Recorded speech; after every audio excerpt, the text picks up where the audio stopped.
Before the video begins, a quick shout out to Ellie, who found me 2 items to purchase and review for one of the episodes of Mini Views.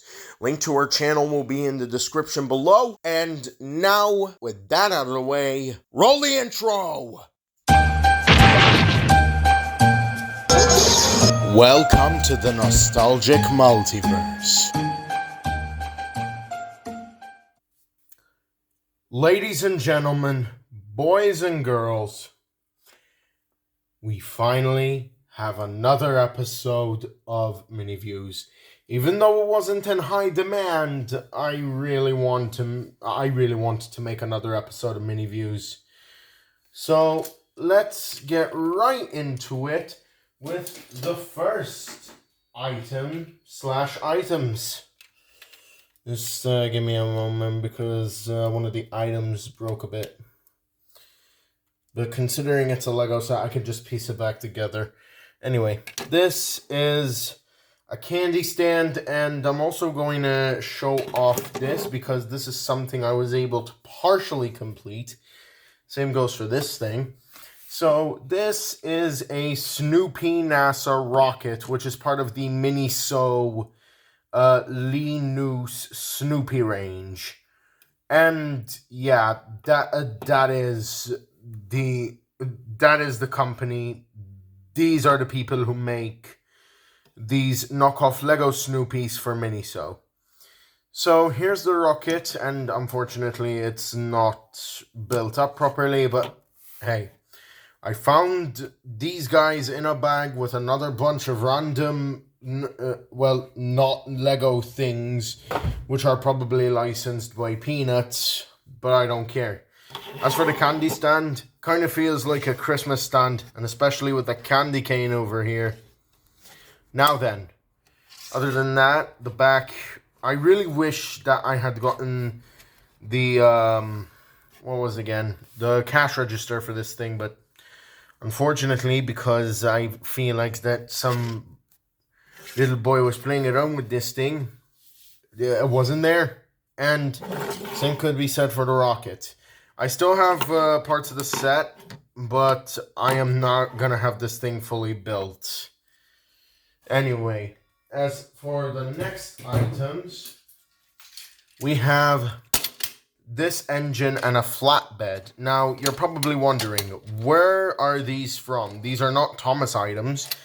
So these are from a company called Playtiv, which is a company that is sold in the stores of Lidl. Yes, I'm not kidding. The Italian stores, the Italian grocery stores that have toys from time to time, especially when the Christmas time rolls around.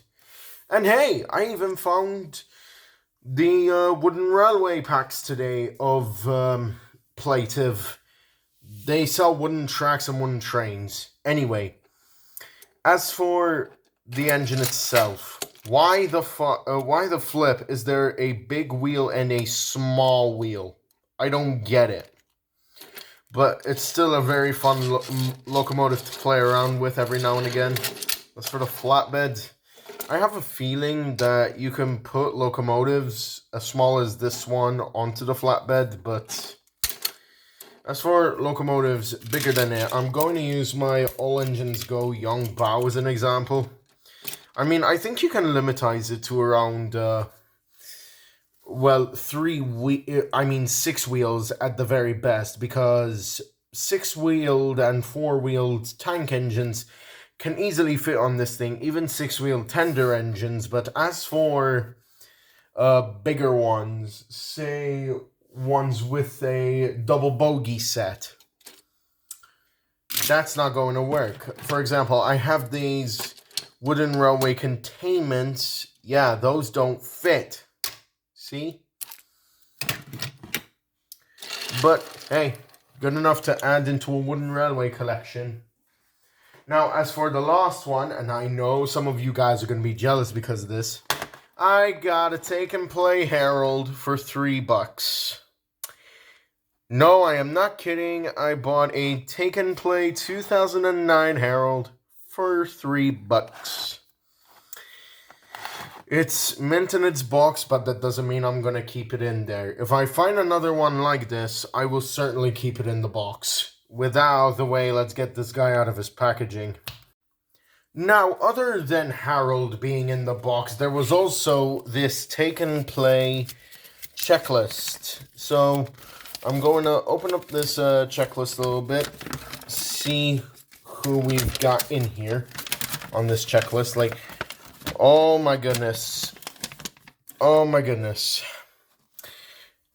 I literally have almost every single one of these guys. Like, for example, Victor's Great Splash. I really need to try and get Victor Comes to Sodor. As well as that, I'd like to get Norman and Sydney. Even Isabella. And I honestly want to get the Take and Play versions of Donald and Douglas because I am tired of using the Take Along versions. Because they are so inaccurate. Not to mention the fact that they have the buffers at the back of the main engine and at the front of the tender. And I hate that. Anyway, other than the checklist, we also have the back, which includes a bunch of 2-packs. For example, Kevin's Helping Hook, Scruff's Dirty Job, Victor and Oil Cargo, and the Soda Supply & Co. stuff. Pull and Zoom, I have a Pull and Zoom Thomas, wish to get some of the other engines. I want to get some of the themed packs. I honestly have a Yellow Rheneas, so yeah, maybe one day I can try and get myself an official version of Yellow Rheneas, but who knows? Who knows? Since everything is way too expensive nowadays. Other than that, you can see the Tick and Play sets in all their glory.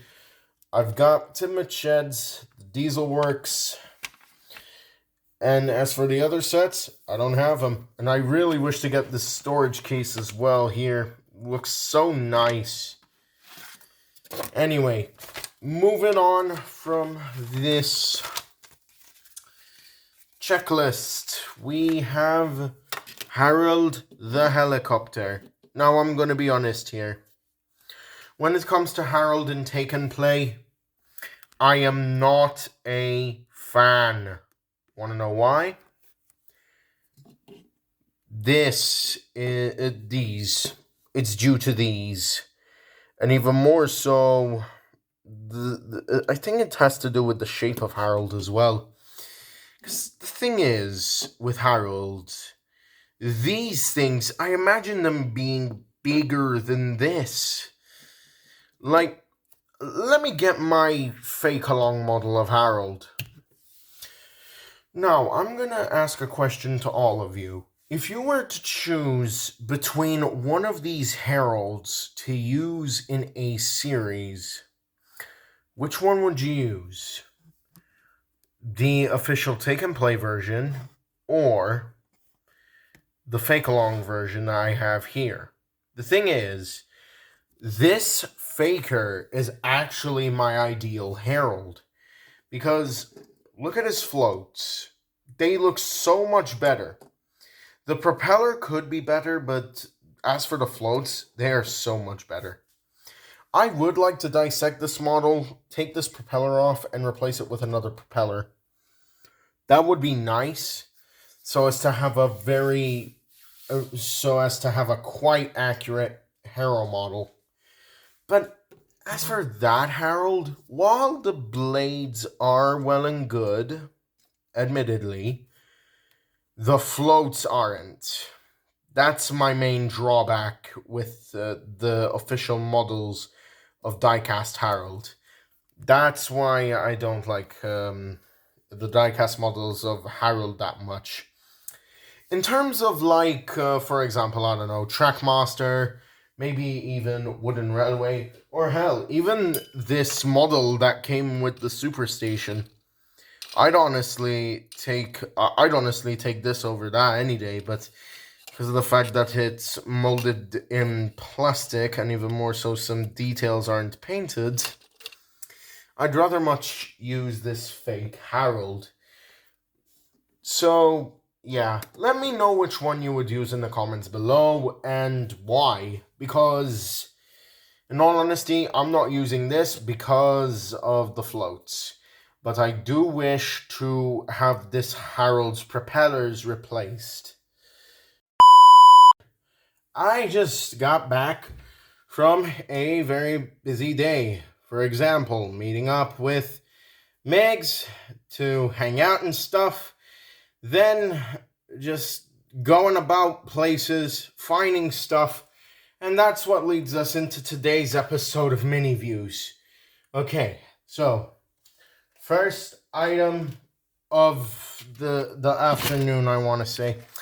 Here is the latest issue of the Ninjago magazine. It comes with a new tin of Jay and a Bone Warrior.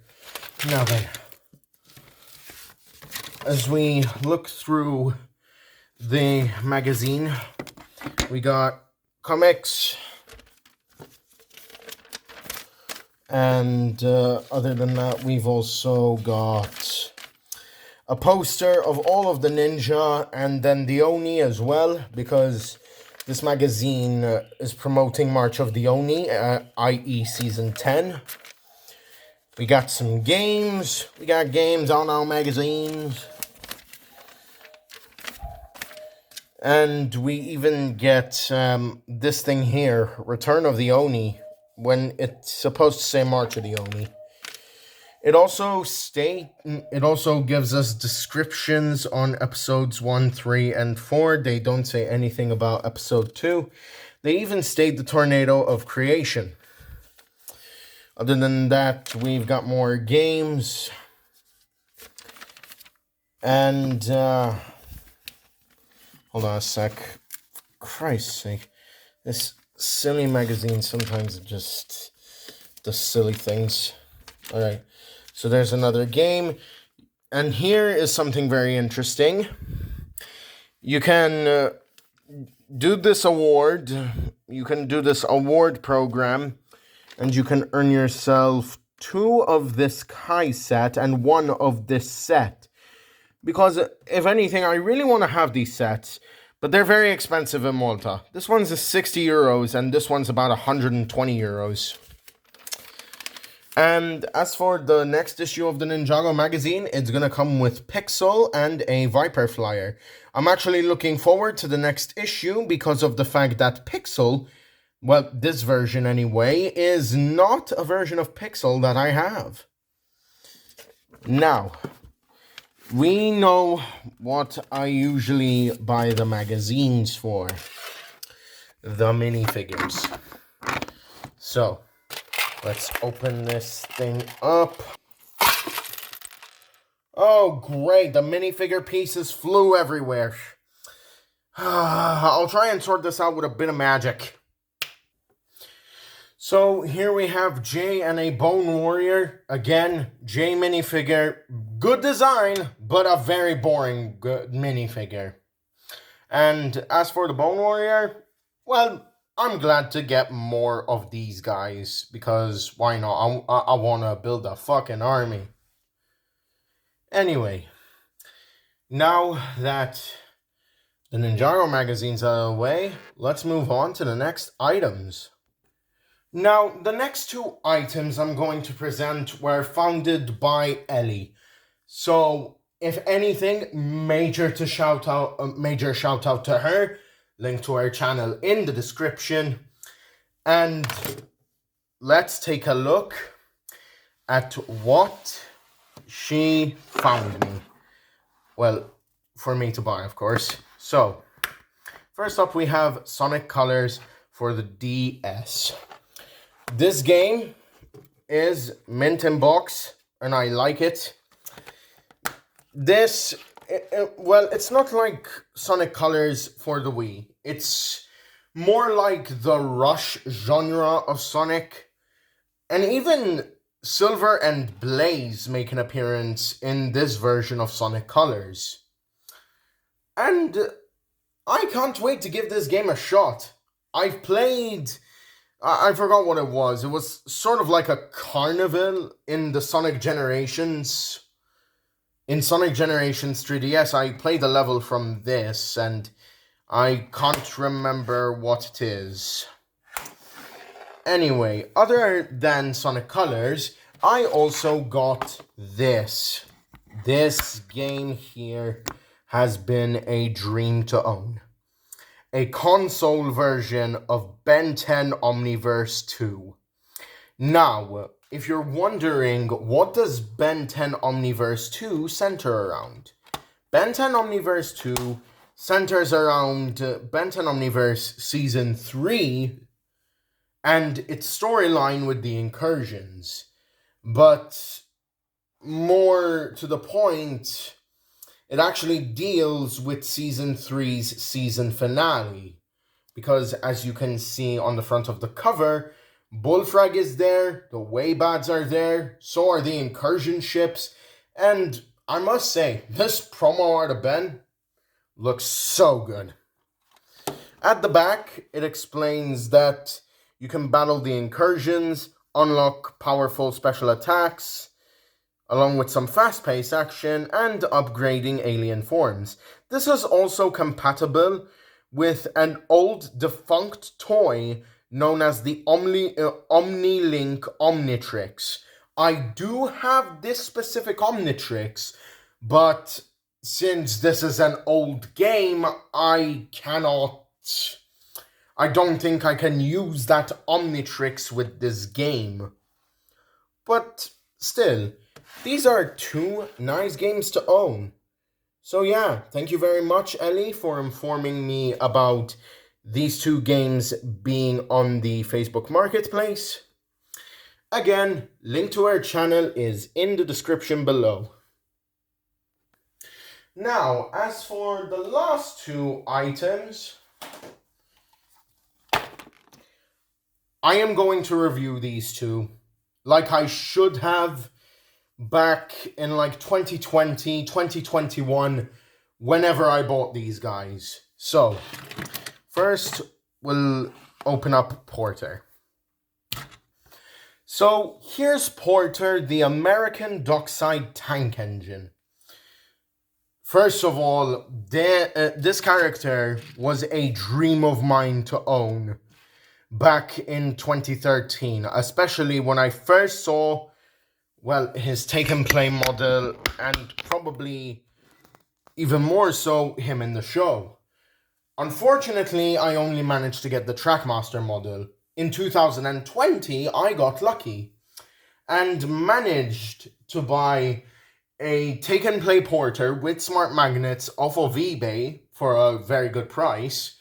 And then I bought this specific Porter in a bundle with other engines, including a 2012 Edward, Henry, and Gordon.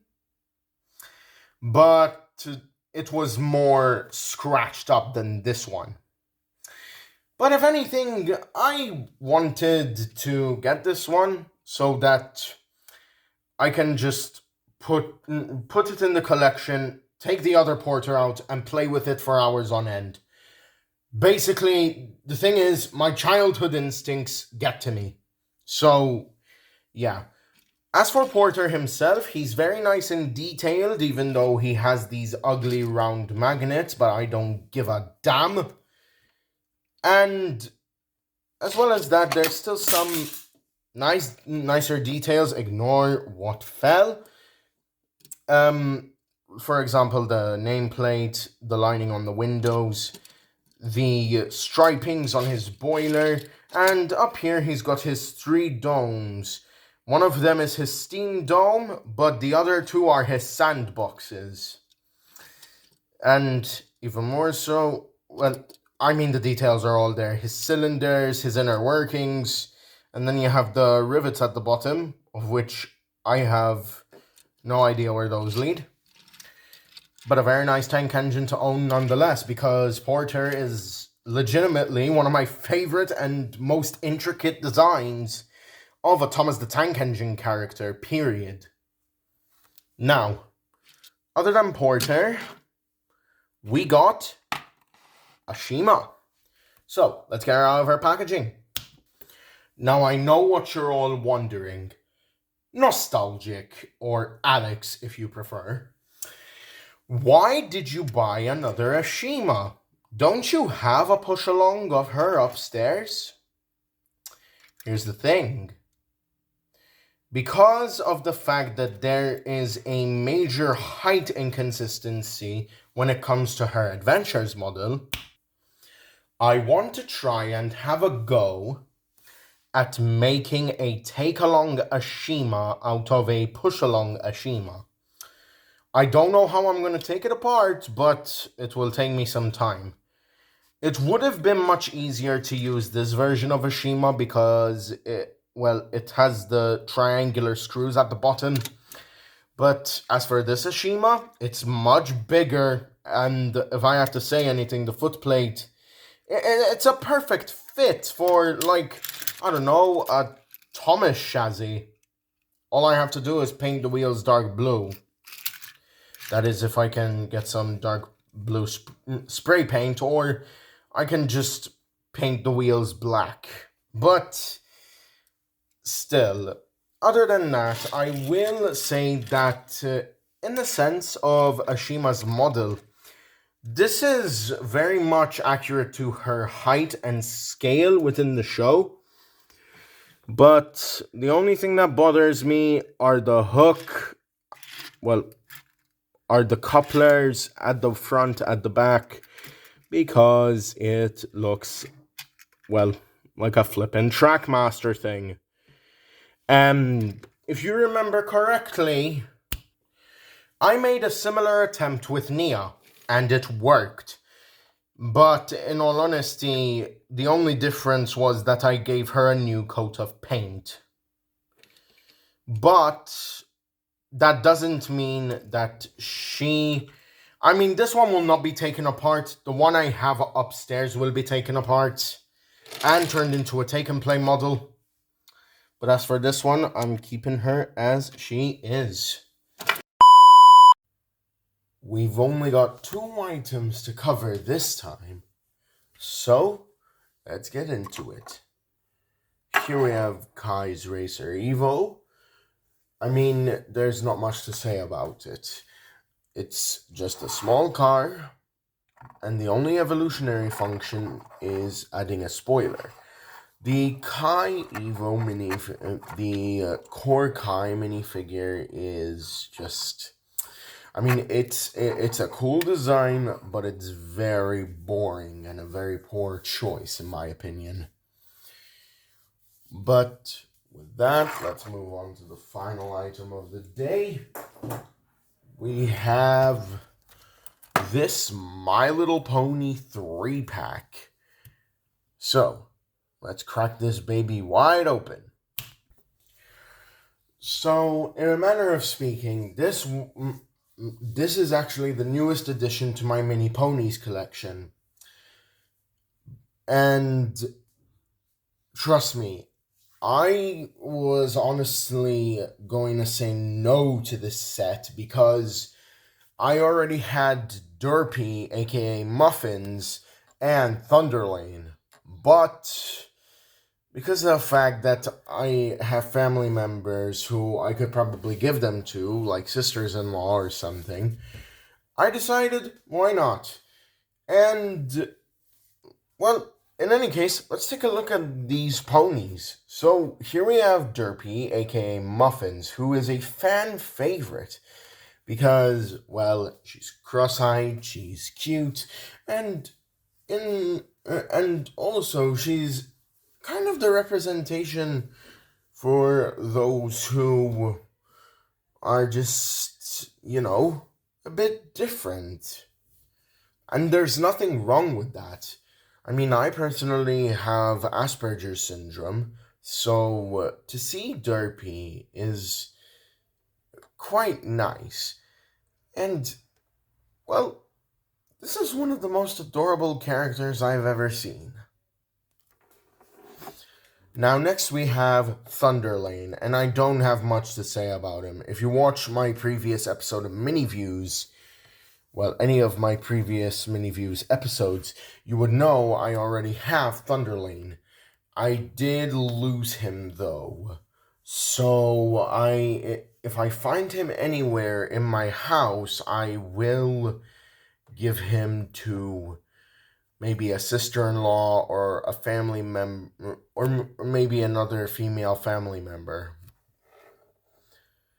But here is the creme de la creme of the entire set, Rainbow Fluttershy. Now, this version of Fluttershy is supposed to represent her form in season 4 when they defeat T-Rex for the first time. And I have to admit, the rainbow form, it's quite nice, but I feel it's a bit exaggerated on the ponies, especially when it comes to these mini ponies. And I've noticed a pattern with these because when I got these guys, and I still have the packaging here. Don't worry. At the back, it shows that you can collect, well, a 3-pack with Snips, Snails, and, well, Rainbow-fied Pinkie Pie, and another one where you can get Princess Twilight Sparkle, a Rainbow-fied Rainbow Dash, and Daring Do.